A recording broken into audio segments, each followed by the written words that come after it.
This is part 57 of my series on my Engage Model Railway project. Previous parts covered the project from its inception through the creation of the baseboard, selection and laying of track, building of scenic items, obtaining rolling stock, etc. The project is ongoing. This part is by way of being an omnibus scenic catch-up, as a great deal has happened on the layout over the last couple of months that hasn't got covered in these videos, so I thought I'd try to bring things more up to date so far as scenic items are concerned. I'm going to skip through quite a few things in this video, including several kit builds, ballasting, vegetation and trees, etc., focusing basically on what got done rather than the details of how it was done. If anyone wants to see more details on any of these builds or techniques, please post in the comments below and I'll try to show in future videos. I've covered several builds from Metcalfe card kits previously, and I've added a couple more since. I did this Crofter's Cottage kit, going with the basic version with an attached barn rather than the alternate version where the barn is converted into a living extension. The kit produced this rather nice little stone building, which I placed by the track leading up to the viaduct against my improvised airstrip. I bought these two sets of Woodland Scenics animals. They're a bit pricey, but they are nicely done. I wanted the cows for the cattle dock I built from the ratio kit, and whilst I was at it, I thought I might as well add a few more animals here and there. Here are the cows. I didn't actually use the calves as they didn't seem appropriate in the cattle dock. And here are the assorted barnyard animals, a couple of pigs, a dog, a couple of geese, I guess, a hare, and I think the rest are meant to be goats. The cows went into the cattle dock, as was intended. The pigs went into the pen by the farm. The white goats went by the Crofter's cottage. The geese went up on the hill, wild geese, I guess. The dog went by the... where did the dog go? The dog went by a cottage behind Scraptoft Station. Even the hare found a place on the hill, although you'd have to look hard to see it. Here's the hill with the geese and the shepherd with his dog and sheep on top. Those were a knock set that I picked up before. Here's the dog behind Scraptoft Station again. And the pigs, and there's also a little black goat there by the farm. The yard with its turntable has been gradually mutating. This is almost its final form, as all of the turntable lines are now in use. There were a couple more changes to yard items after this, as you'll see as we go along. This is another little kit I picked up. I wanted an LMS mechanical horse, and I couldn't find anyone who'd ship the ready-made Oxford die-cast one to me in Canada. I found some sellers, but they wouldn't ship to Canada, so I figured I could build one using this kit, although it says BR Scammel. Here's what actually came in that kit after a bit of initial cleaning up of the parts, and here's the vehicle assembled, and now painted and decalled as an LMS mechanical horse, dime for scale. Another Metcalfe kit I bought from British Model Trains in Cambridge, Ontario, was this bus transport depot set. I had no intention of having a bus depot on my layout, but I thought the contents of this kit could be adapted to produce useful buildings. The first thing I built was this little unit for a business. The kit comes with these signs and various others, allowing you to label your buildings in various possible ways. This building went across from Scraptoft Station by the level crossing. Here's the back of that building with its office annex. The Metcalfe kit set builds up to 4 bays and 2 office annexes. I used another bay built slightly differently to create a parcel and goods building behind Scraptoft Station. I think that seems reasonably appropriate there. Another thing I did was some enhancements to the wiring of my layout. Here you can see where I'm putting in another power feeder point in the northeast corner, as the power always seemed to be rather weak in that section once you got past the double crossover, which doesn't pass any power across. I also ran other control wires down through holes in the board to get everything neat and tidy and out of sight as far as possible. Here's another little kit item I picked up, a monoplane to go with my biplane. If you're being picky, this doesn't fit in with my time period of the 1930s, as the turbulent wasn't created until the early 1950s, but I think it looks quite in period for the 30s, superficially at least. Here's that plane assembled, painted and decaled. It's a little crude, but it should look okay from a distance. And here it is parked beside my little private airstrip. Here a little later, after I started putting in the viaduct arches, which I covered in a previous video. I created another parking shelf from a piece of insulating foam and spare straight tracks, since I needed more space to neatly park locos off the layout. My previous parking shelf was already full. I should really get rid of the 2 US locos at the back, as I'm not going to use those. I picked up another shed used from Tiny Railroads in Delhi, Ontario, the double one at back centre here. I didn't really have a proper place for it, but I shuffled things around a bit to fit it in. I finally got around to doing some ballasting, which I'd been putting off for a while. I'm not very good at this kind of thing. It makes me nervous throwing grit and fluids all over my track, especially around electrically operated items like turnouts and crossovers. This is the first lot of ballasting I did during the drying process. I sprayed on alcohol as a wetting agent and then applied Scenic cement with a pipette, hence the big wet stain on the grass around the tracks. I had quite a selection of woodland Scenic's turf and foliage. I didn't actually buy any of these new. They were picked up second-hand from a local seller on Kijiji. I used a weighted card to mask the track and applied a mixture of things to create some underbrush at the end of the layout, having removed the backing scene. Then I sprayed on Scenic cement, made a bit of a mess as you can see, wiped up after taking this photograph, no harm done.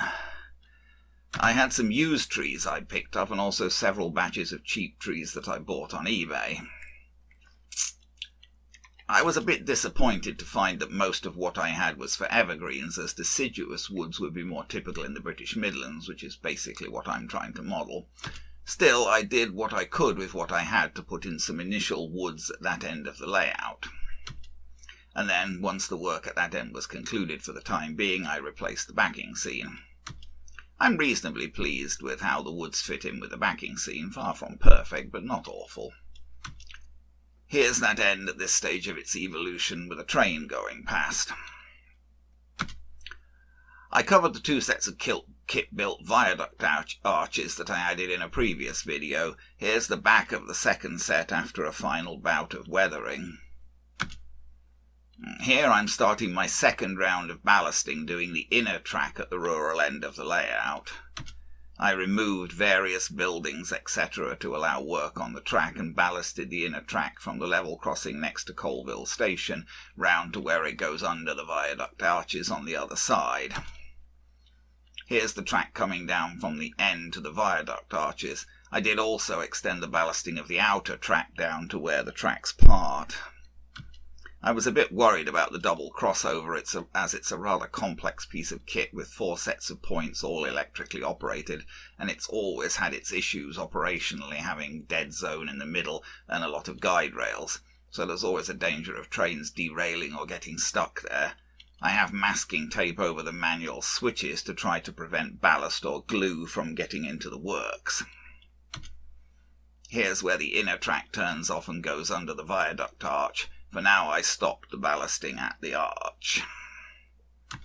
These were my basic tools for ballasting: a large syringe which works quite well for laying down the ballast, a spray filled with alcohol to wet things down, and a tub containing Scenic cement with a pipette for applying the cement to the ballast. Again, there's masking tape here over the manual switch for the points to protect them. Here's this round of ballasting after wetting down and gluing. Now it needs to be left overnight with the power disconnected and then cleaned up a bit and run tested the next day. Another type of vegetation I had were the self-adhesive tufts, which seem to be popular with wargamers. I applied a variety of these here and there by the viaduct arches, as seen here for example, and the other set of arches and the cottage. and by the parcels office, which now has a die-cast Oxford model of an LMS furniture van delivering, and by the rocks and the barn. I quite like these tufts, and I've ordered some more of them. I also started to place various other scenic items, some figures and road vehicles and pillar boxes and telephone boxes that I had previously painted and weathered. I sat a couple of passengers on the benches, not that easy, I had to glue them on. And even then it wasn't terribly simple. That was Scrapped Off Station. Here's some stuff on the end of Bilston Station. I had a set of P&D Marsh white metal bicycles, and I cleaned those up and painted them and placed them in various places around the layout. Here's a cable laying crew working over near the main Colville box. And some items on Colville Station, a phone box and a couple of staff. I even put a bicycle in the yard of this terraced house. You'd be hard-pressed to see it normally, though. I tried to finish off some other items that had been sitting on the bench for a while, including this white metal kit of a water crane with Fire Devil and some white metal luggage carts. This wagon-mounted crane had been sitting on the bench since I made it. I didn't want to put it on one of my main working sidings, so I added a random piece of track in the yard for it to go on. Like quite a few things on my layout, it doesn't entirely make sense, but it looks okay so long as you don't think too hard about it.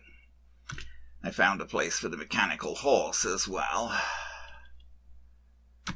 And I placed the other crane that had been on the bench for a while over by the scrapped-off goods shed. This was another set of luggage items that I'd picked up.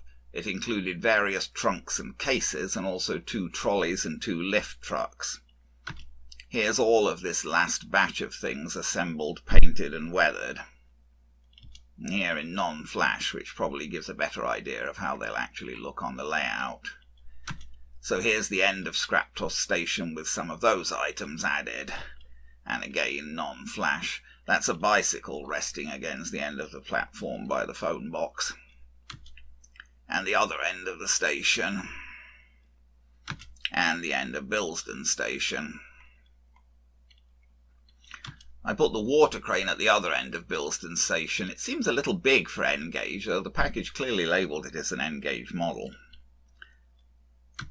I keep adding more trees as well. Here's one down by the scrapped-off goods sheds. Tufts round the base certainly seem to make isolated trees work better.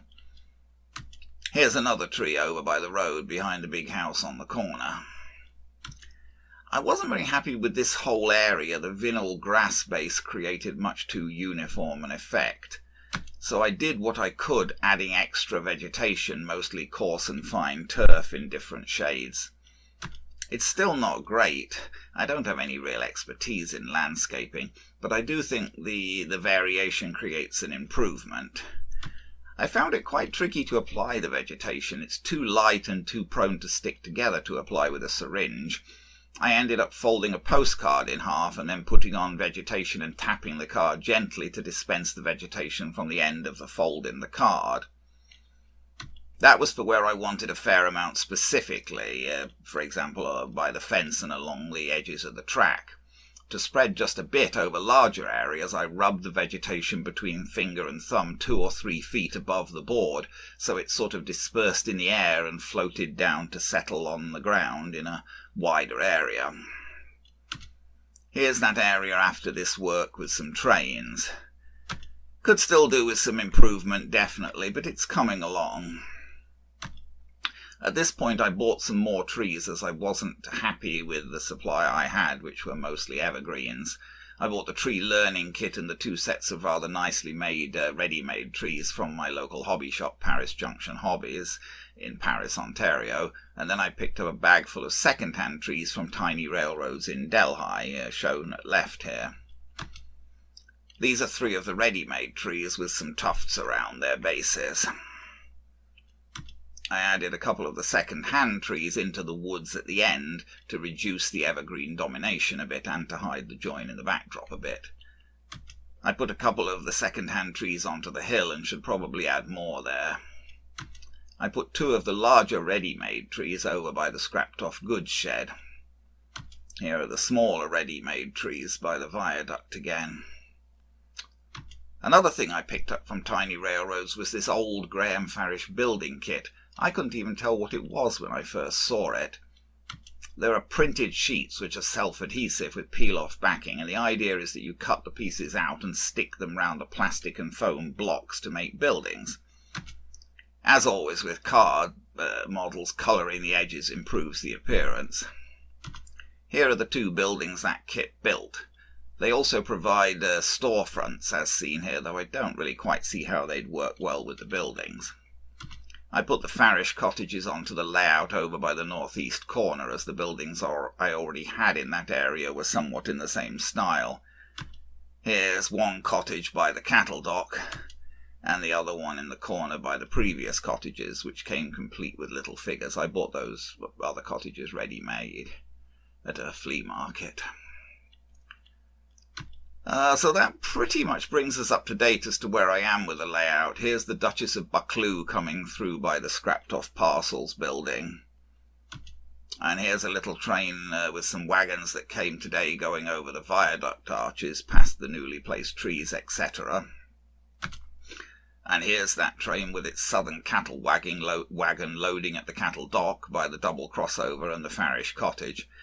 I guess another thing I didn't mention was that I used a rusty rail paint pen to colour the tracks themselves, as can be seen fairly clearly here. Well, I hope that was of some interest. As I said at the start, if you'd like to see more details on any of this stuff, just post in the comments below.